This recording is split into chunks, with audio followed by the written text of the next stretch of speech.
Ini kita di sini ini apa? Ada para imam, ada beliau juga Pak Ustadz Pak Haji Abdul Latif, beliau punya masjid. Ketika coba kalau saya pernah berapa kali imam di situ, bahkan saya pernah imam di Masjid Besar Baitur Rahim. Di mana-mana saya imam, saya tidak pernah lama baca ayat, saya tidak pernah panjang baca doa. Suatu hari orang tanya saya, Pak Ustadz, kenapa antum baca ayat tidak pernah panjang, baca doa tidak pernah lama? Saya jawab, karena saya mengerti bahwa di belakang saya berbeda umur dan berbeda usia mereka, berbeda alamat mereka, berbeda kesibukan mereka. Sehingga kalau saya panjang ayatnya tentu saya tidak tahu diri. Maka saya pendekkan bacaannya agar mereka pulang ke rumah tidak kemalaman. Dan oma dan opa tidak joget ke kiri dan joget ke kanan. Ketika panjang ayat, nah opa itu dan oma ada kolesterol, maka dia akan joget kambuh asam uratnya. Maka yang disalahkan ini Pak Ustadz ini tidak tahu diri, dia terlalu lama dia bawa. Tidak usah itu. Saya saja kalau baca doa ayah ibu, saya dengar di belakang telinga ini, amin orang itu enak. Allahumma hamdan syakirin wa hamdan naimin, hamdan yuafi ni'amah wa yukafiru mazidah. Semuanya anak muda, bapak-bapak teriak amin. Dia jawab juga ini. Tapi saya pernah baca doa, saya kasih panjang doanya, aminnya juga panjang. Bagaimana Ustaz? Amin. Ini fakta, benar. Dan ada setiap jamaah itu ketika sudah mulai panjang, mulai dia. Ketika tidak usah itu, saya address sedikit. Insya Allah kita pada hari ini tanggal 2 Rajab, insya Allah saya doakan 58 hari lagi. Insya Allah kita dipanjangkan umur ya Allah. Amin insya Allah. Coba ketika imamnya mulai masuk pada tarawih yang 20, yang pertama kita pasang telinga ini, bagaimana imamnya. Ketika imamnya, kalau kita Gorontalo ditandai dengan bacaan ketika mulai tarawih yang 20 rakaat, dimulai dengan ayat Al-Haakumut Takatsur. Ketika imamnya mulai baca Bismillahirrahmanirrahim, Al-Haakumut Takatsur hatta zurtumul maqabir kalla sawfa ta'lamun summa kalla sawfa ta'lamun. Kalau begitu nadanya imam start, begitu cepatnya, begitu nadanya, saya jamin kita semua berkata dalam hati, Masya Allah, gagah ini imam, bagus. Kenapa? Speed sambilan ini gagah. Ketika dia naik di atas Qul Huwallahu Ahad, Qul a'udzu birabbil falaq, Qul a'udzu birabbin nas, tutup jam 8 selesai 20 rakaat dengan witir. Gagah, bagus imam itu. Yang top siapa? Bukan Ustadz Akmal, bukan Kapolsek Tapa, tapi yang top takmirul masjid. Bagus ente, 2 periode dengan. Kalau boleh undang dia lagi, dia terus saja. Dia terus saja. Kalau boleh dia terus. Kenapa? Karena yang ketawa, oh ini pengalaman. Siapa yang cepat begitu? Saya juga suka yang depan. Ketika saya imamnya seperti itu, yang top bukan saya, tapi yang top takmirul masjid. Tapi ketika saya imamnya, misalkan saya mentang-mentang saya alumni pondok pesantren, mentang-mentang saya juga qari, seperti tadi Korea ibunda kita tadi tidak asal baca. Itu Korea ada tangga nadanya, ada bayati, ada hijaz, ada nahwan, ada sabah, ada ras, ada jiharka, ada jawabul jawab, ditutup lagi dengan bayati. Bayangkan kalau saya imamnya seperti itu, 20 rakaat. Contoh, Allahu Akbar, Bismillahirrahmanirrahim.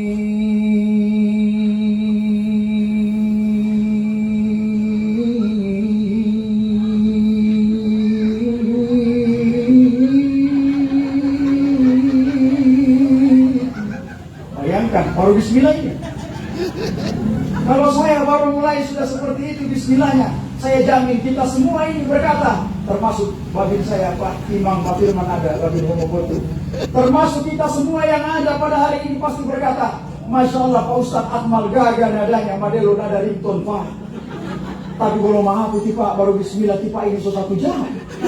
Percaya malam itu kita hadir penuh seperti ini. Tapi ketika besok malam saya diundang oleh Pak Haji Abdul Latif lagi imam di situ, saya jamin tinggal 2 orang yang ada di situ. Yang lain kemana? Dia kosong pindah di masjid yang lain. Belum masuk dia, belum masih di luar pagar. Dia senter dulu, dia kekeh. Tapi kita imam Latif Pak, wih, nawa kapolsek itu, nawa lama dia. Terus kalau pindah saja. Apa maknanya? Insya Allah saya ceramah malam ini tidak terlalu panjang juga dan tidak juga terlalu kurang. Ayah, ibu, kakak, saudara, majelis takziah yang dimuliakan Allah. Tadi dalil telah dibacakan oleh Faridah, allazi halakal mauta wal hayata liyabluwakum ayyukum ahsanu amala. Allah yang mematikan, Allah yang menghidupkan, Allah yang menilai amal yang baik, Allah yang menilai amal yang buruk. Tadi saya bertanya singkat kepada orang tua kita, Bapak Haji Abdul Latif Yunus, bahwa almarhumah ibunda ini adalah seorang guru. Tidak jarang, bahkan tidak kurang ilmunya ketika ia mengajarkan kepada murid-muridnya. Detik ini murid-murid itu tumbuh menjadi besar, mempunyai anak, mempunyai cucu-cucu dan seluruh keluarganya. Bahkan doa itu, amalan itu terus mengalir kepada almarhumah di alam barzahnya. Ada 3 amalan almarhumah yang sampai hari ini almarhumah menerima terus amalan itu. Amalan yang pertama adalah sadaqatun jariyah. Almarhumah tentu pernah seperti kita, pernah mendatangi teman yang meninggal dunia, pernah membantu orang lain meringankan beban orang lain yang susah. Bahkan tadi ada niat yang dititipkan untuk melaksanakan haji, rukun Islam yang kelima. Telah sampai niatnya, telah sampai ia. Karena ketika Allah memanggilnya, niatnya telah mendapatkan pahala. Innamal a'malu binniyat. Semua pekerjaan terhitung ketika ia mulai melakukan niatnya. Kita meniatkan untuk menyumbang kepada tempat yang susah, kita menyumbang kepada panti asuhan, sudah jatuh pahala niatnya sebelum kita melakukan itu semua. Sehingga ketika kita melakukan dosa, melakukan perbuatan disertai dengan niat perbuatan dosa, sudah dapat dosanya sebelum kita melakukan perbuatannya. Insya Allah almarhumah ibunda yang telah meninggalkan kita akan dengan mudah meraih jannahnya Allah Subhanahu wa Ta'ala. Ini yang pertama adalah sadaqatun jariyah. Almarhumah tentu pernah menjadi seorang anak yang salehah. Almarhumah ketika tumbuh menjadi kecil, menjadi besar, menjadi dewasa, ia diajak, dipiara, kemudian dididik, diasuh oleh kedua orang tuanya. Ia dinikahkan dengan suaminya. Tentu ia beralih profesi menjadi seorang istri yang salehah. Ketika ia mempunyai anak, 2 anak, 1 laki-laki dan 1 perempuan, termasuk yang anak yang kedua adalah sahabat kami juga, Ibu Yuyun Ladiku. Anak-anak ini yang ditinggalkan tentu adalah anak-anak yang saleh dan salehah. Ketika ia ditinggalkan oleh ibunya, doakan ibunya, Rabbi ghfirli wali walidayya warhamhuma kama rabbayani shaghira. Itu amalan yang kedua, yang detik ini pahalanya diterima oleh almarhumah ibunda tercinta. Tidak ada pembatas sama sekali, sampai sebagaimana kado yang kau antarkan ketika hidupmu, ibumu meneteskan air mata kebahagiaan. Karena yang antar bukan Gojek, yang antar bukan Grab, tapi yang antar engkau sendiri, engkau antar di hadapannya. Engkau berikan kepada ibu kandungmu sendiri. Ia meneteskan air mata kebahagiaan. Begitulah doa ketika engkau kirimkan detik ini pun akan sampai kepadanya. Kemudian yang ketiga, ilmin yuntafa'u bihi, ilmu yang bermanfaat yang diajarkan oleh ibunda ini.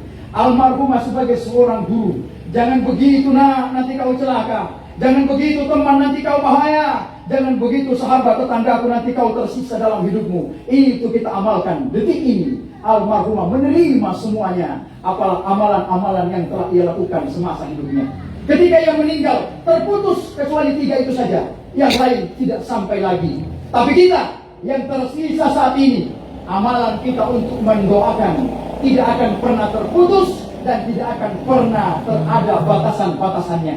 Rasulullah Sallallahu Alaihi Wasallam pernah berjalan di antara kuburan. Ketika ia pertama jalan, ia mengatakan, sahabat, wahai sahabat, lari, percepat langkah kakimu. Sahabat lari secepat-cepatnya. Ketika pulang, sahabat tidak lari, Rasulullah pun tidak lari. Rasulullah jalan dengan tenang. Sahabat bertanya, ya Rasulullah, mengapa tadi engkau suruh kami lari, kemudian pulang engkau berjalan dengan tenangnya? Tadi ketika kalian aku perintahkan lari, si mayit di alam barzah mengalami siksaan yang luar biasa.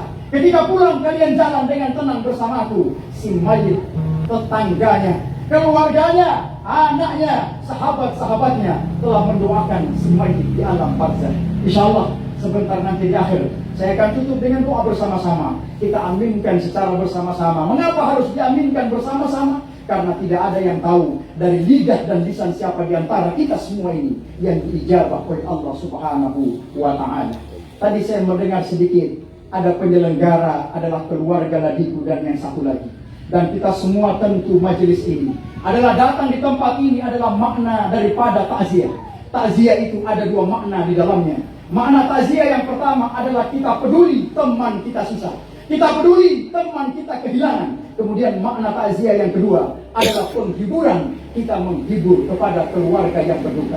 Kita mengerti bahwa bisa jadi besok kitalah yang dimandikan, kita yang dikafani, kita yang disolatkan, kitalah nanti yang diantarkan ke liang kubur kita.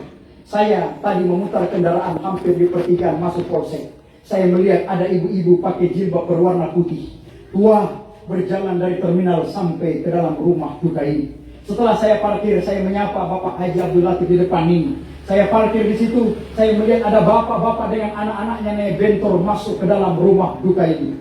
Ayah ibu yang datang ke sini malam ini adalah doa orang yang mati setiap hari. Mereka ingin dibangkitkan kembali untuk melakukan apa yang ayah ibu lakukan. Dijelaskan di dalam Al-Quran, laula akhartani ila ajalin qarib fa asaddaka wa akun minas salihin. Dua permintaan roh ini. Ketika roh sudah mulai ditarik dari kakinya, fatafa'na fil roh, terus berjalan sampai ke perutnya. Ketika roh naik sampai ke dadanya, ketika roh ditarik sampai ke tenggorokan, roh itu meminta, ya Allah, kalau seandainya boleh, Engkau masukkan kembali roh ke dalam tubuhku, ya Allah. Aku ingin melakukan apa yang mereka lakukan, ya Allah. Semua adalah bagian daripada sedekah, ya Allah. Kata Allah, apa yang kau lakukan? Yang pertama, fa'asadaka, memperbanyak sedekah. Yang kedua, wa akun minas salihin, melakukan amal yang soleh. Pada hari ini tentu banyak waktu yang lebih penting daripada acara ini.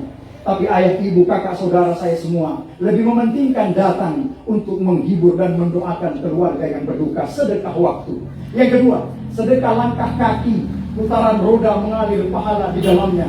Bahkan ada yang berjalan dari arah sini terus menuju rumah duka ini. Sedekah tenaga. Tadi saya masuk, saya melihat anak-anak dan ibu-ibu kecil berbagai snack yang dihidangkan. Snack ini akan mengalir menjadi darah. Snack ini akan mengalir menjadi daging di dalam rongga-rongga tubuh kita.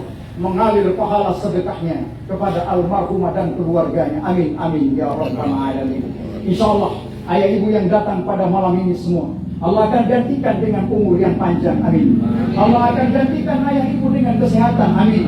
Dan insyaallah sebentar kembali ke rumah, bisa tiba bertemu dengan keluarga tercinta dalam keadaan sehat dan selamat. Amin, ya rabbal alamin. Kemudian ketika ada yang meninggal dunia, ada kalimat yang kita sebutkan, semoga husnul khatimah. Kalimat semoga husnul khatimah ini untuk orang yang hidup atau yang mati? Yang hidup. Ya. Di sini sebagian besar yang hidup, Pak Ustaz. Yang di luar diam. Yang hidup mati. Ya. Yang hidup mati atau yang mati? Mana yang benar, yang di luar? Yang hidup, ya, semuanya hidup. Yang di samping kanan belum ada suaranya. Mungkin masih ada gambaran antara yang matikah atau yang hidupkah.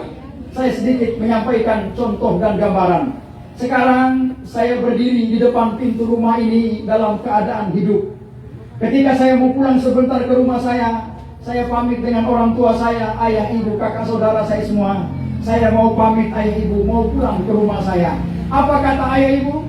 Semoga Pak Ustadz akan tiba dengan selamat. Semoga husnul khatimah. Ketika saya berjalan, bismillahirrahmanirrahim, wala haula wala quwata illa billahil aliyyil azim. Ketika saya berjalan dengan kendaraan saya terus sampai ke rumah. Ketika saya sudah sampai di rumah, apakah ibu mengatakan semoga tiba dengan selamat? Bukan semoga tiba lagi. Kenapa? Karena saya sudah tiba di sana. Tapi kalimat yang diucapkan, semoga Pak Ustadz tentram di sana. Semoga Pak Ustadz bahagia di sana. Semoga Pak Ustadz betah di sana. Kalimat semoga husnul khatimah betul adalah untuk mereka yang masih hidup. Ketika ia telah terlepas ruh dengan jasadnya, ia telah meninggal dunia, dia telah sampai kepada alam level tahapan yang baru. Sehingga kalimat yang kita ucapkan, semoga ia diampuni Allah, semoga ia diberkahi Allah, semoga ia akan meraih tempat yang mulia di sisi Allah Subhanahu wa ta'ala. Bukan lagi semoga husnul khatimah. Ketika telah terlepas, dia berarti sudah sampai di alam yang baru. Pak Ustadz, saya juga takut kalau mau bilang kalimat ini sama orang yang tidak mengerti. Ya memang, jangan coba-coba bilang pada orang yang tidak mengerti. Ketika orang itu badannya besar, kumisnya tebal, kulitnya hitam, coba panggil, Pak. Dia main. Semoga tipe ini husnul khatimah. Paling dia bilang, dia main, kita mata apa main kan? Ada baik-baik kita mana bilang mati. Seolah-olah kita mendoakan dia cepat mati. Bukan itu artinya. Semoga husnul khatimah. Semoga engkau akan berakhir dengan kebaikan. Almarhumah pergi dengan tenang. Itulah husnul khatimah. Terlepas rohnya telah sampai kepada level tahapan yang baru. Kemudian dilanjutkan dalam ayat lain. وَلَنَبْلُوَنَّكُمْ بِشَيْءٍ مِنَ الْخَوْفِ وَالْجُوعِ.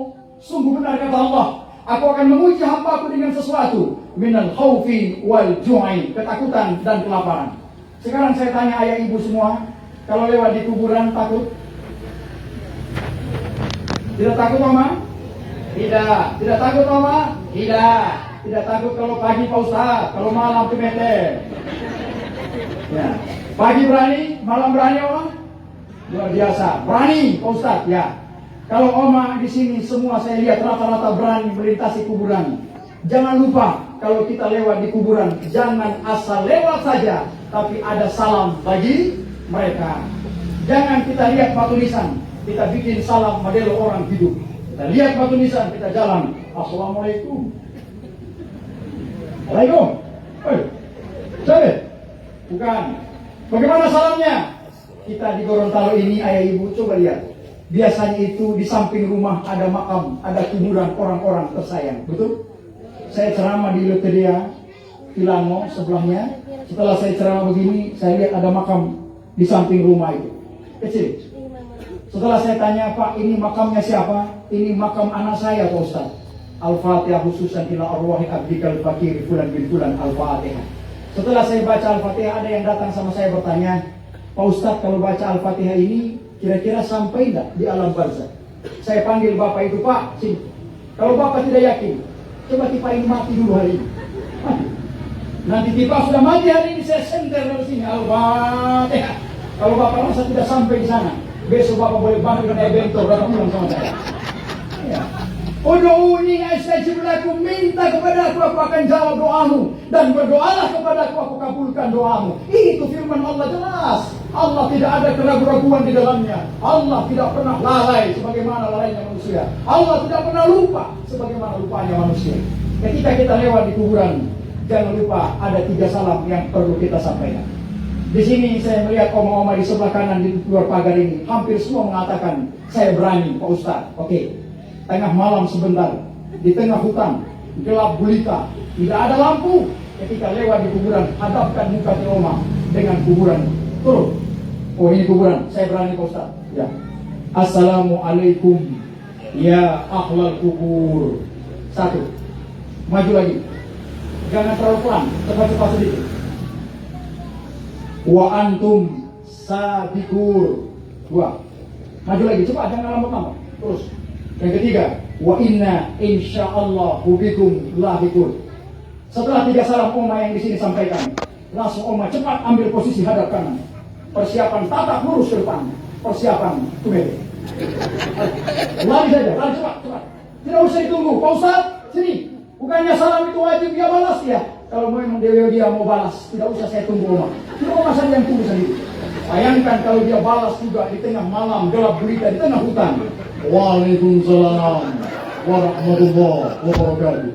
Masih ada tuh Oma? Sudah tidak ada yang rumah. Lari kita. Tidak ada yang berani mau tunggu. Itu salam yang tidak perlu kita tunggu dia balas atau tidak. Pak Ustaz, bukannya salam itu wajib? Ya, tapi ada 2 salam. Salam yang pertama kalau kita salam padanya tidak usah tunggu dia balas. Assalamualaikum ya ahlal kubur. Keselamatan bagi kalian wahai mayit penduduk kubur. Wa antum sabiqun. Semuanya, bukan hanya satu ini saja. Wa inna insyaallahu bikum lahiqun. Insyaallah saya Muhammad Akmal dan kita semua. Kalau bukan minggu ini, minggu depan. Kalau bukan bulan ini, bulan depan. Kalau bukan tahun ini, tahun depan, pasti akan menyusul kalian di alam barzakh. Hadap kanan, persiapan, gaspol. Mari. Terus. Kemudian salam yang tidak perlu kita balas, salam di mana lagi? Salam ketika imam selesai sholat. Assalamualaikum warahmatullahi. Assalamualaikum warahmatullahi. Perlu dibalas? Tidak perlu, karena kalau dibalas maka imam akan kacau. Assalamualaikum warahmatullahi. Waalaikumsalam Pak Imam. Bayangkan kita banyak jamaah, maka pasti akan kacau. Ketika kita pun di dalam berkehidupan ini, Ketika peristiwa-peristiwa telah ada yang meninggal dunia, tugas kita yang hidup ini tentu ada. Yang pertama, ada 4 perkara. Yang pertama, memandikan jenazah. Yang kedua, mengkafani jenazah. Yang ketiga, mensolatkan jenazah. Yang keempat, mengantarkan jenazah ke liang kuburnya. Baru-baru ini kita melihat ada video yang sempat viral, solat jenazah menggunakan ruku. Ada yang nonton video? Pakaian COVID, sholat jenazah pakai ruku. Nonton ya? Ya. Di video itu durasinya tidak terlalu lama. Imamnya itu pakai ruku 2 kali dia ruku. Untung petinya di bawah, kalau petinya di atas mungkin sobenjol ini imam punya kepala. Betul sholat jenazah ini ada rukunya, ayo? Betul?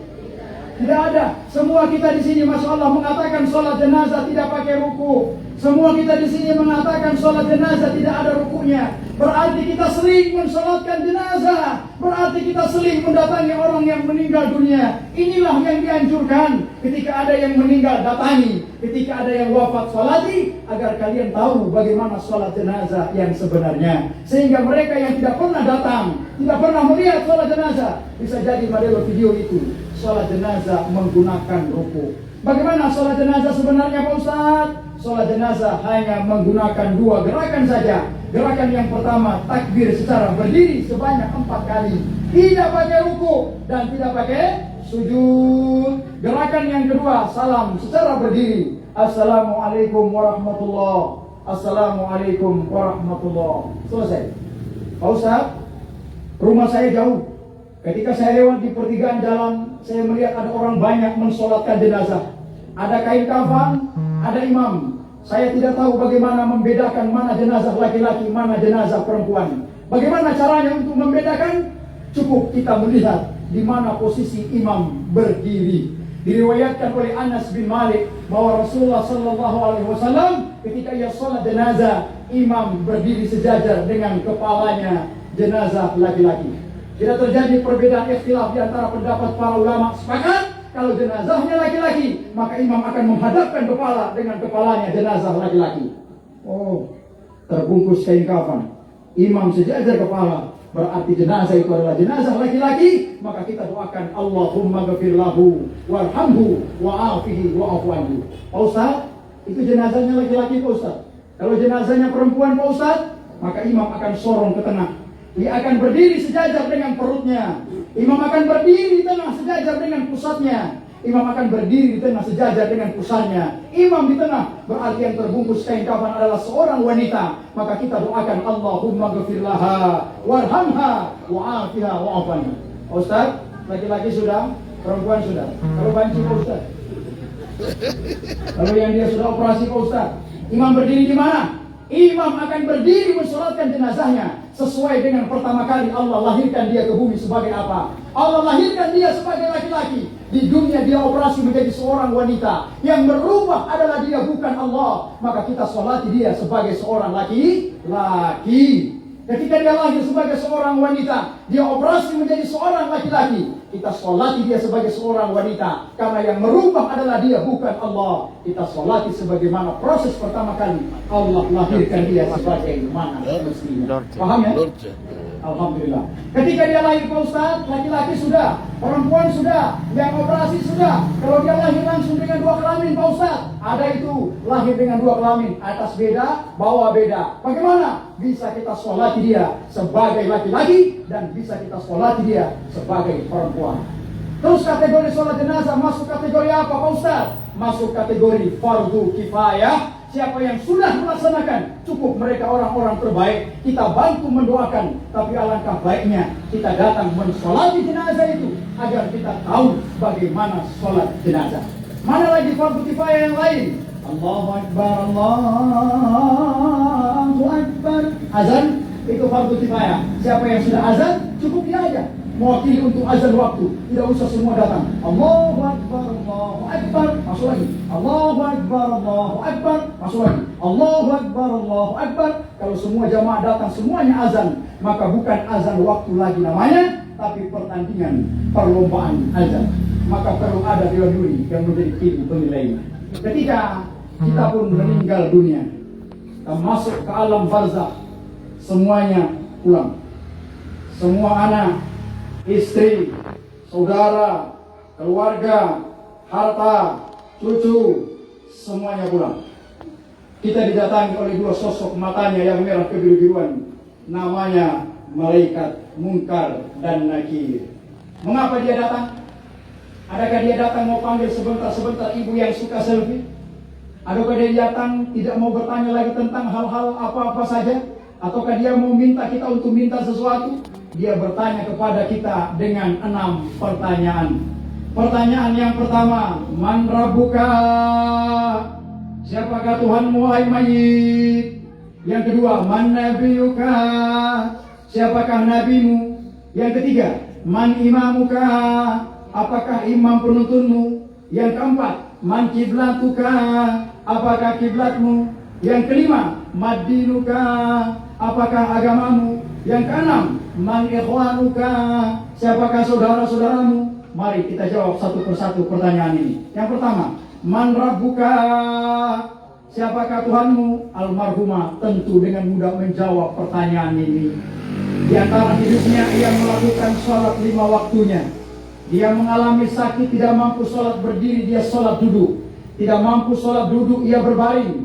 Tidak mampu dia berbaring, dia miringkan tubuhnya. Tidak mampu sholat miring, ia mulutnya lisan mengucapkan sholat. Tidak mampu lisannya, hatinya mengucapkan sholat. Hatinya tidak mampu, berarti mati. Inna lillahi wa inna ilaihi raji'un. Tentu almarhumah menjawab, Rabbi Allah subhanahu wa ta'ala, Tuhanku Allah. Yang kedua, Man Nabiyuka? Siapakah nabimu? Nabi Muhammad sallallahu alaihi wasallam. Yang ketiga, Man Imamuka?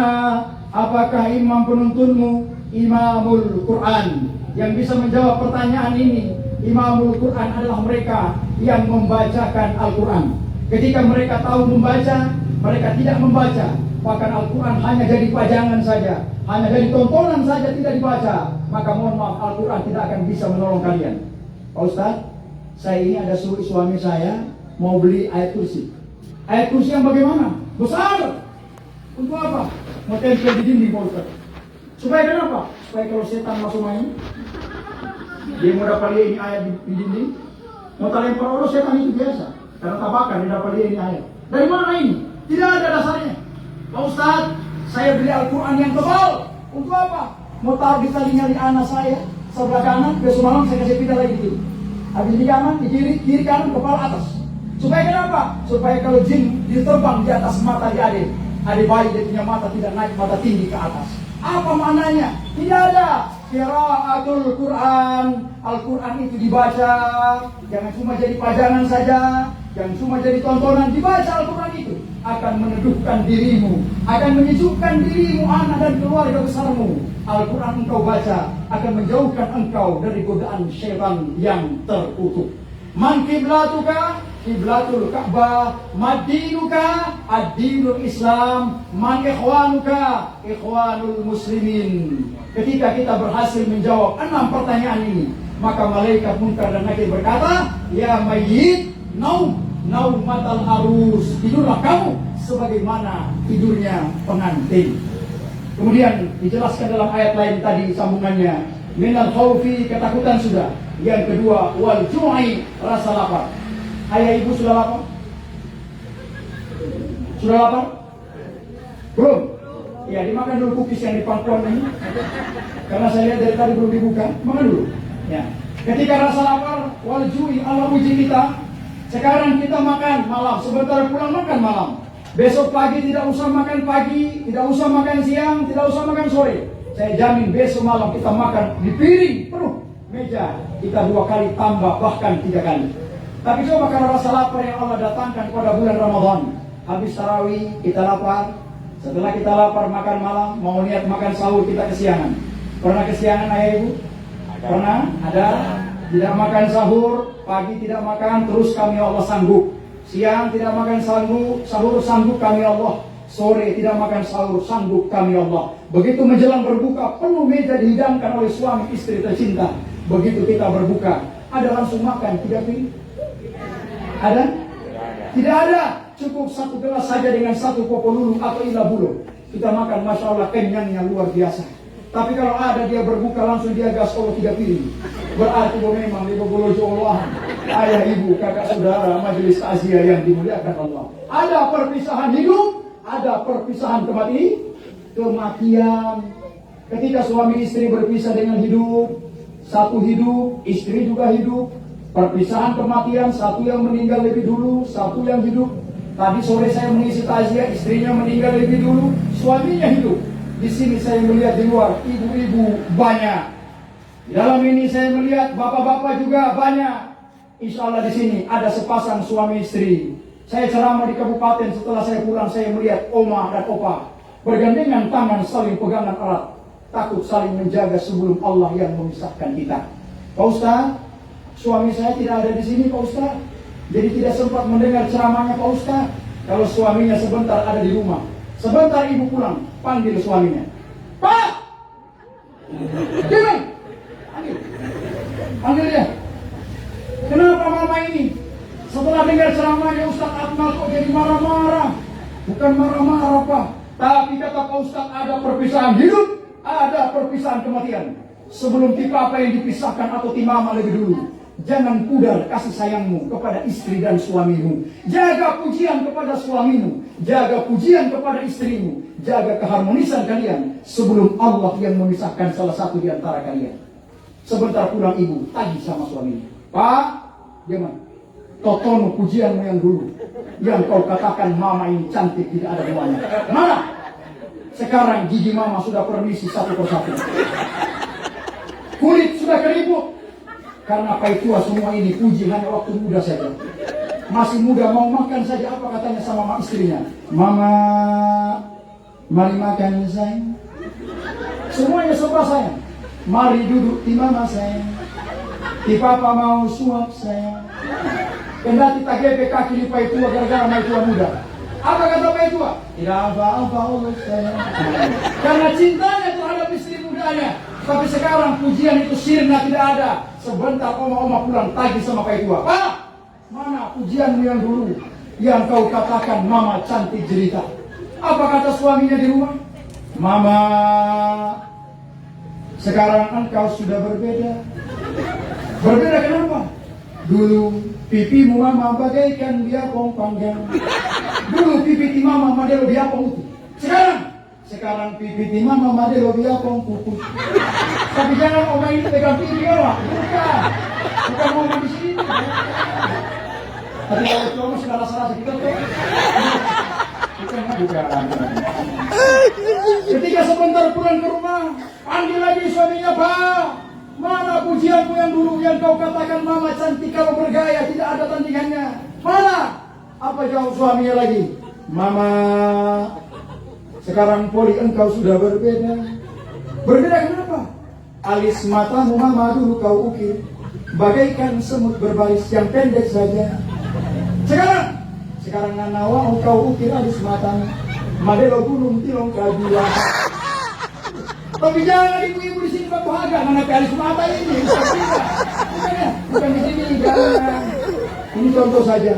Jaga keharmonisan itu sebelum Allah yang memisahkan. Kita ingat jangan cuma suami yang puji istrinya dong, tapi ibu-ibu harus banyak memuji suami. Karena sekarang banyak ibu-ibu yang memuji suami berdasarkan tanggal muda dan tanggal tua saja. Kasihan suami kita. Suami itu pergi kantor, pergi pagi pulang sore, naik motor pakai helmnya miring, ditiup angin jatuh di tanah. Sampai di pintu rumah, wahai para istri sambutlah suamimu. Assalamualaikum Pak, Papa sehat? Rasulullah disambut oleh istrinya Aisyah dan Siti Khadijah. Ya Rasulullah, assalamualaikum ya Rasulullah. Istrinya pakai pakaian yang baik, menyambutnya dengan kalimat yang baik. Tapi istri kita sekarang menyambut suami pakai daster madero tembakan sausnya. Lubang sana, lubang sini, bocor sana, bocor sini, bawa asap lagi. Ini ibu-ibu yang tahu pengalaman pribadi. Jangan ada dusta di antara kita. Dusta tahu. Ketika kita pun sedemikian itu, sambutlah suami. Bahkan sekarang ini ada ibu-ibu ketika suaminya mau bekerja di telepon. Halo Bapak, sudah di mana? Masih di jalan mau. Sudah sampai? belum baru di lampu merah, sudah di kantor, video call dulu, atau nanti tahanan kota Palestina. Jaga cara memisah itu sebelum Allah yang memisahkan kalian. Sebentar pulang, buktikan ada suami di rumah, papa, mama sayang di papa. Papa, begitu pun demikian kalau istrinya di rumah, sampaikan pujian sebelum Allah yang memisahkan kita. Istri saya adalah seorang mualaf Cina, masuk Islam satu keluarga. Setiap saya pulang, saya bilang istri saya, Mama, ana uhibbu ilaik. Saya sangat sayang dan cinta padamu. Ketika saya puji demikian, dia gembira. Saya disodorkan sayur, coba papa rasa sayur buatan di mama. Saya rasa sayurnya tidak mau banyak, sedikit saja. Masya Allah, nikmatnya sayur luar biasa, apapun itu. Ketika saya puji, dia gembira. Dia lanjut ke dapur, pergi memasak. Saya juga minta sedikit pergi ke toilet. Saya buang yang sedikit tadi. Kenapa? Karena sudah podeng garam oleh sayur tadi. Pujilah istrimu, jaga dia, jaga keharmonisan suamimu sebelum Allah yang memisahkan kita. Maknanya apa? Faiza jaa ajaluhu la yastakhiruna sa'ah. Ketika saat kematian itu datang, maka dia adalah bisa kita majukan dan kita mundurkan. Setelah wal jumai wa naqsin minal amwal, kehilangan harta benda, wal anfus, kehilangan jiwa. Pada hari ini, detik ini kita telah kehilangan ibunda tercinta. Adakah anak-anak menerima? Namun karena ada keikhlasan di dalam hati mereka, sehingga mereka ikhlas dengan satu pengakuan, inna lillahi wa inna ilaihi raji'un. Begitupun ketika Rasulullah meninggal dunia, disampaikan berita wafatnya kepada sahabatnya Umar bin Khattab. Wahai Umar, Rasulullah telah meninggal dunia. Rasulullah mencabut pedangnya dan ia berkata, barang siapa yang mengatakan Nabi Muhammad mati, maka saya akan tebas batang lehernya. Ketika ia bertemu dengan Abu Bakar Siddiq radhiyallahu anhu, Abu Bakar berkata kepada Umar, ya Umar, man kana ya'budu Muhammadan fa inna Muhammadan qad mata, wa man kana ya'budu Allah fa inna Allah hayyun la yamut. Wahai Umar, kalau engkau hanya menyembah Muhammad, masuklah kau ke dalam. Lihatlah Rasulullah telah terbaring dan tidak berdaya, karena dia manusia biasa dan dia sudah mati. Kullu nafsin za'iqatul maut. Ketika engkau datang ke sini hanya menyembah kepada Allah, Allah akan hidup selamanya dan tidak akan pernah mati. Sehingga saya mau tanya kepada kita semua, di sini ada anaknya, ada cucunya, ada teman, ada saudaranya. Apakah kita semua ini ikhlas dengan kepergian almarhum? Ikhlas. Semuanya ikhlas?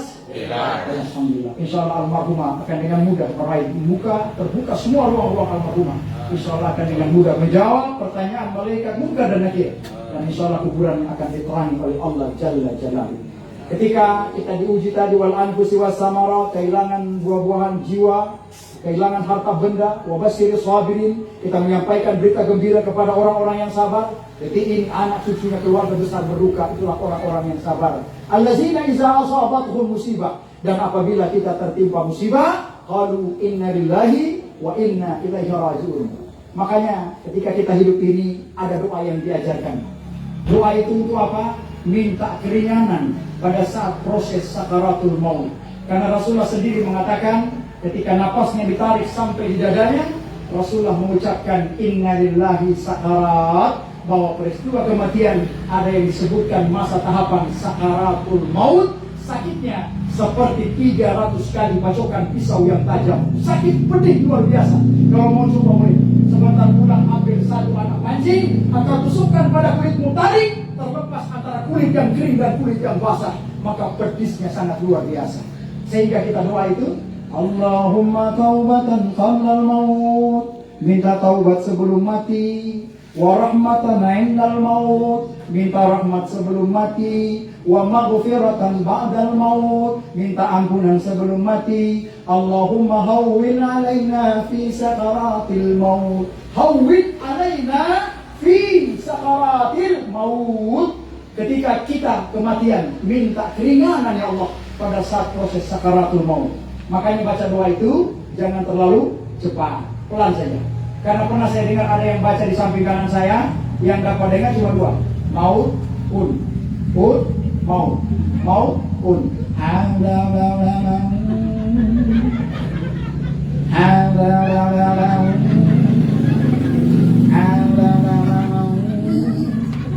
Jadi khawatir karena nanti malaikat bingung, ini Pak itu minta mati barangkali ya. Karena cuma dapat dengar maut, maut. Makanya baca itu jangan terlalu cepat, pelan-pelan saja. Insya Allah dengan ceramah singkat yang dapat saya sampaikan kali ini. Masih ada waktu? Masih ada? Oke, kita tarik lagi sedikit proses penciptaan manusia. Karena masih ada waktu, belum ada juga yang batuk-batuk, belum ada juga yang angkat tangan. Insya Allah saya sambung sedikit lagi. Saya tarik peristiwa pertama kali manusia ini sebelum diciptakan. Tentu ada dialog antara Allah dengan malaikat-malaikatnya. Sebagaimana suami istri, ketika mereka mau berniat untuk membuat keturunan, mereka berdialog berdua. Bagaimana program kita ke depannya? Allah Subhanahu wa Ta'ala, terjadi dialog dengan malaikat-malaikatnya. Allah berfirman, wa iz qala rabbuka lil malaikati inni ja'ilun fil ardi khalifah. Wahai malaikat, sesungguhnya aku Allah ingin menciptakan manusia di bumi sana sebagai khalifah, sebagai pemimpin, sebagai penguasa. Bagaimana menurut kalian? Kemudian malaikat menjawab, qalu ataj'alu fiha may yufsidu fiha wa yasfiku dima aw nahnu nusabbihu bihamdika wa nuqaddisu lak. Ya Allah, kalau Engkau mau menciptakan manusia di bumi, manusia akan menumpahi darah mereka, manusia akan lalai terhadapmu. Tidak usah manusia ya Allah, cukup kami malaikat saja yang senantiasa bertasbih mengagungkan namamu Jalla Jalaluhu. Ini kata malaikat. Kemudian Allah meneruskan firman-Nya, qala inni a'lamu ma la ta'lamun. Wahai malaikat, sesungguhnya aku Allah mengetahui apa yang tidak kalian ketahui. Persiapan dari alam tidak ada jasad dan tidak ada ruh. Kita ditiupkan masuk ke alam selanjutnya, adalah alam ruhiyah. Kemarin dulu, ponakan saya baru lahir kecil. Saya tatap matanya, saya gendong, saya lihat. Saya tanya dalam hati, apa yang kau lakukan di alam sana? Sehingga engkau antri dari alam itu. Sampai engkau keluar kemarin dulu ke alam dunia ini. Pamanmu sudah semakin lama, semakin berkurang hidupnya. Apa yang kau lakukan di alam sana? Adakah kita tahu? Jemaah ini, adakah kita tahu kita di alam ruh dan di alam rahim apa yang kita lakukan? Demi Allah, kami tidak tahu apa yang kami lakukan sehingga kami lulus ya Allah di alam-alam itu. Setelah kita masuk ke alam ruh, tidak tahu apa yang kita lakukan. Kita semua yang ada di sini lulus di alam itu, ayah ibu. Persiapan kita masuk ke alam selanjutnya adalah alam rahim ibu kita. Berapa lama kita di alam rahim ibu? 40 hari kita berada di dalam darah. 40 hari kita berada di dalam daging. 40 hari kita berada di dalam air. 120 hari Allah tiupkan roh kembali ini masuk ke alam rahim ibu kita. Setelah kita masuk roh ke alam rahim ibu, ada yang tahu apa yang kita lakukan di alam rahim? Sekarang ada alat yang bisa melihat janin di alam rahim ibunya. Bayi itu, janin itu berputar ke kanan ke kiri. Apakah bisa kita panggil sedikit?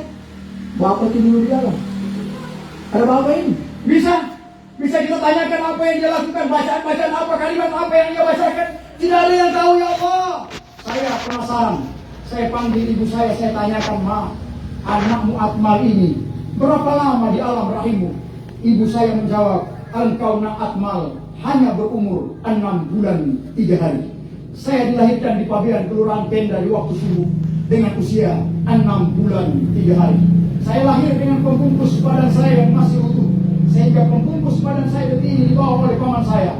Ketika pada saat itu saya dikeluarkan, saya disebut oleh keluarga saya yang dari Batu Da'a dan Biluhu, disebutkan saya bayi Turangga. Turangga. Sampai sekarang kalau saya ketemu dengan om saya di Pabean, mereka memanggil saya Teh Akmal, Teh Turangga Buti, Teh Turangga dia. Kenapa Teh Turangga? Karena saya bayi prematur yang sangat kecil, lahir dengan usia 6 bulan 3 hari. Tipis kulit saya, tulang saya kelihatan, bahkan usus urat saya kelihatan. Bahkan saya dianggap rawan umur saya pada saat itu. Alhamdulillah hari ini usia saya genap 41 tahun. Masya Allah mengizinkan saya hidup dan bertatapan dengan ayah ibu semua. Ketika di sini masih ada anak-anaknya, ada ibunya. Pulang anak pada ibumu, tanyakan berapa lama engkau transit di alam rahim ibu. Ada yang mengatakan 8 bulan 9 hari. Ada yang mengatakan 9 bulan 10 hari. Ada yang mengatakan engkau nanti 1 tahun. Bahkan nanti dicesar. Ingat, sebelum kita keluar dari mulut rahim ibu, Allah bertanya, alastu birabbikum, apakah aku adalah Tuhan kalian wahai janin? Kita semua menjawab, qalu bala syahidna. Ya Allah, engkau adalah Tuhanku. Asyhadu an la ilaha illallah wa asyhadu anna Muhammadar Rasulullah. Pecah pembukaan 1, pembukaan 2, pembukaan 3, 4, 5, 6 dan seterusnya. Pecah ketuban ibu kita. Kita keluar ke alam dunia ini. Berapa lama kita di alam dunia? tadi saya bertanya sedikit mendengar kisah dari Bapak Haji Abdul Latif Yunus bahwa ibunda kita tercinta ini meninggal dengan usia 67 tahun sekian. Umurnya Nabi Nuh alaihissalam 950 tahun. Adakah kita memiliki umur 950 tahun? Tidak ada, belum tentu. Bahkan Nabi Nuh diabadikan umurnya dalam Al-Quran surah Al-Ankabut memiliki umur 1000 kurang 50 tahun. Didatangi oleh malaikat maut bertanya kepadanya, wahai Nuh yang memiliki umur yang panjang dan lama, bagaimana kau rasakan dengan umurmu itu? Apa jawab Nabi Nuh? Aku rasakan hanyalah bagaikan satu rumah yang terdapat 2 pintu di dalamnya. Saya masuk dari pintu depan, saya singgah di tengah sebentar, saya keluar pada pintu yang belakang. Singkat kehidupan ini. Sehingga bagaimana kita yang ada saat ini, ketika ada umurnya sudah 63 tahun, bahkan ada yang lebih, berarti ada bonus yang diberikan Allah kepadanya. Tapi jangan berarti oma dan opa yang ada di sini. Apa kita Ustaz? Sudah. Semua kita ini, semua takut. Jangan, teruslah berbuat kebaikan. Ayah, ibu, kakak, saudara majelis takziah yang dimuliakan Allah. Ketika kita di dalam berkehidupan ini, saya mengambil 3 kesimpulan. Kesimpulan yang pertama, terima kasih banyak ayah ibu yang sudah datang di rumah duka ini. Ayah ibu yang datang ke sini adalah sehat, bilang sehat. Kuat, bilang kuat. Mampu, bilang mampu. Semua kita yang datang pada hari ini, insya Allah Allah akan gantikan pahala berlipat-lipat ganda kepada kita semua. Dan tentu ketika kita balik keadaan itu, sehat, bilang sakit. Kuat, bilang tidak kuat. Mampu, bilang tidak mampu. Maka ketika kita balik keadaan ini, maka kenalah teguran Allah yang dijelaskan di dalam surah Ar-Rahman 31 kali diulangi. Fabi ayyi ala rabbikuma tukadziban. Nikmat Tuhan yang manakah yang kalian dustakan? Kalian sehat, bilang sakit. Kalian kuat, kalian sampaikan, kalian tak mampu. Kemudian saat ini, ayah ibu, kita masih berhadapan dengan pandemi COVID-19 atau virus corona. Wabah ini sudah pernah ada di zaman Khalifah Umar bin Khattab. Namanya wabah tahun 10 kali lipat dibanding dengan virus corona. Kena pagi, meninggal malam. Kena malam, meninggal pagi. Itu pun bisa hilang dengan menjaga kebersihan. Saat ini kita dianjurkan untuk mencuci tangan, menggunakan masker, menjaga jarak, dan menghindari kerumunan-kerumunan yang tidak berarti. Ketika sekarang kita mencuci tangan, ingat, umat Islam bukan baru kali ini mengajarkan. Bukankah kita berwudu diawali dengan cuci tangan? Kita gosok tangan kita ulangi sela-selanya, bahkan kita ulang sampai 3 kali. Sebelum makan, cuci tangan.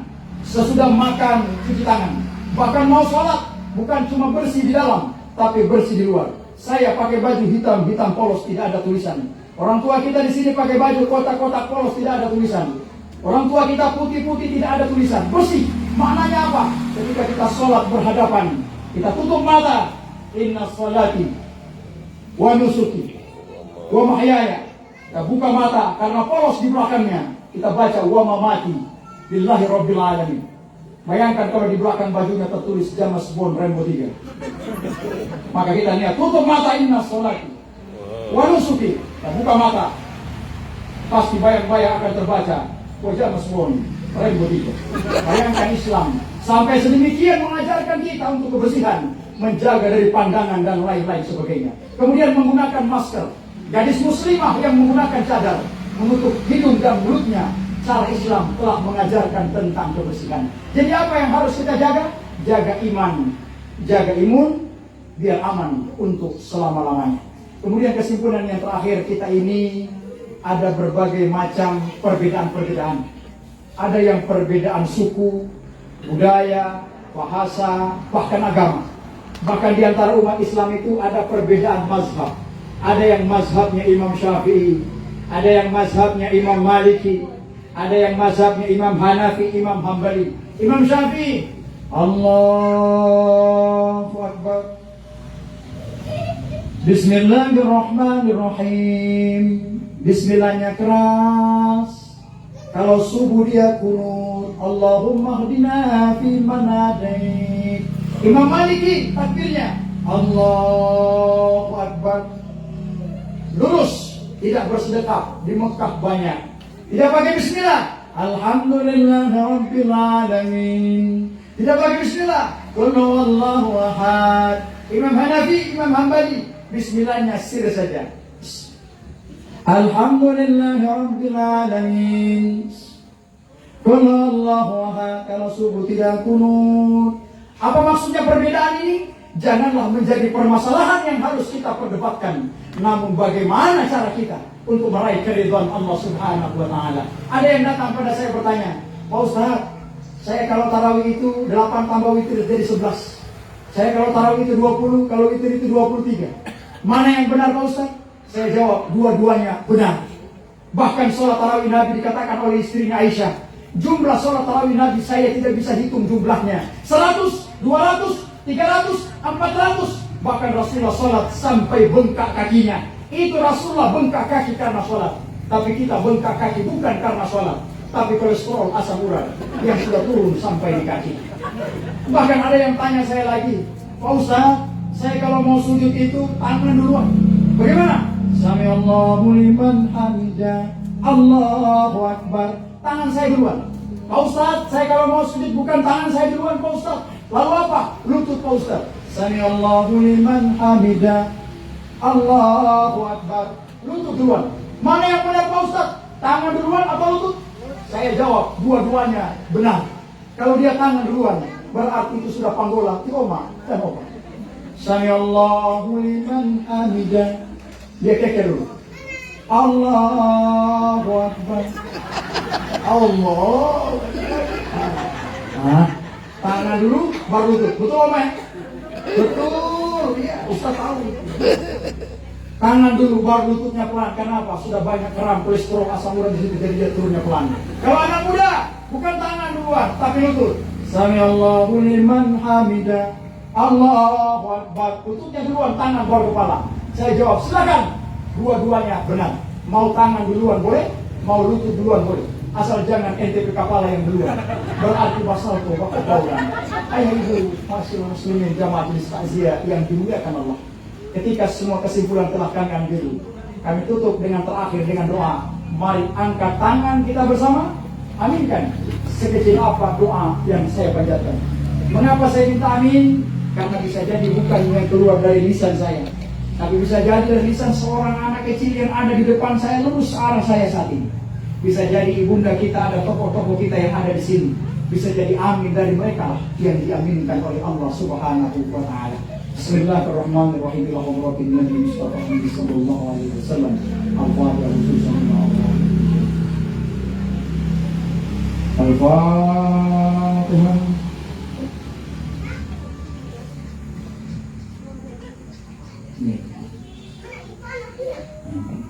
Bismillahirrahmanirrahim. Allahumma ya Allah ya Rahman ya Rahim ya Malikal Mulki ya Zal Jalali wal Ikram. Allahumma salli wa sallim wa barik ala sayyidina Muhammadin fil awwalin wal akhirin fi kulli waqtin wa hin wal akhir. Allahumma ya Allah ya ayyatuhan nafsul mutmainnah irji'i ila rabbika radiyatan maradiyah fadkhuli fi ibadika wadkhuli jannati. Inna lillahi wa inna ilaihi raji'un. Allahumma barakatan fil kubur amin, wa ni'matan fil kubur amin, wa salamatan fil kubur amin. Allahumma ghfir laha warhamha wa'afiha wa'fu anha. Allahumma la tahrimna ajraha wa la taftinna ba'daha wa akrim nuzulaha wa wasi mudghalaha wa ghfir lana wa laha. Rabbi ighfir lana wa liwalidayna warhamhuma kama rabbawna shighara wa li jami'il muslimina wal muslimat wal mu'minina wal mu'minat al ahya'i minhum wal amwat innaka sami'un qaribun mujibud da'wat ya qadiyal hajat. Allahumma ya Allah maqbulan du'ana sami'na du'ana bi rahmatina fi majlisina hadza. Rabbana atina fid dunya hasanah wa fil akhirati hasanatan wa qina azabannar. Subhana rabbika rabbil izzati amma yasifun wa salamun alal mursalin walhamdulillahi rabbil alamin. Saya tutup lagi dengan satu doa keberkahan Al-Quran, tentu dari malam pertama, malam kedua, malam ketiga, malam keempat, malam kelima, 6, 7, bahkan sampai nanti ke 40, bahkan seterusnya. Tentu ada ayat-ayat Al-Quran yang dibacakan, La ilaha illallah, La ilaha illallah. Itu adalah perintah Allah. Fazkurullaha katsira, berzikirlah kau sebanyak-banyaknya untuk mengingat aku. InsyaAllah Al-Quran yang kita niatkan, yang kita khususkan, yang kita bacakan, yang kita hafalkan, InsyaAllah Al-Quran akan memberikan pertolongan kelak kepada kita semua. Mari sama-sama ya ibu, kakak, saudara saya semua, kita tutup dengan doa keberkahan Al-Quran. Allahumma arhamna bil Quran waj'alhu lana imaman wa nuran wa hudan wa rahmah. Allahumma zakirna minhu ma nasina wa 'allimna minhu ma jahilna warzuqna wa tahu ana al-layli wa atrafan nahar waj'alhu lana hujjatan ya rabbal alamin. Terima kasih ayah ibu. Ini saja apa yang dapat kami sampaikan. Tidaklah maksud hati menggurui Pak Haji Abdul Latif Yunus sebagai tokoh masyarakat, tokoh pemerintah, tokoh agama. Semua kita bukan. Saya tidak menggurui, tapi melainkan tawasul bil haqi dan tawasul bil sabr. Ketika ada yang benar, ambillah. Ketika ada yang salah, kami mohon maaf. Karena manusia tidaklah luput dari salah dan lupa. Salam hormat selalu dari saya, insan hamba Allah yang lemah. Itu Muhammad Akmal bin Muhammad Fauzi, Kapolsek Tapa, Polres Bonegolango, mantan Kapolsek Mini, alumni Pondok Pesantren Al Khairat Pusat Palu. Wabillahi taufiq wal hidayah, wa li aqwahu minkum fastabiqul khairat. Wassalamualaikum warahmatullahi wabarakatuh. Waalaikumsalam warahmatullahi wabarakatuh.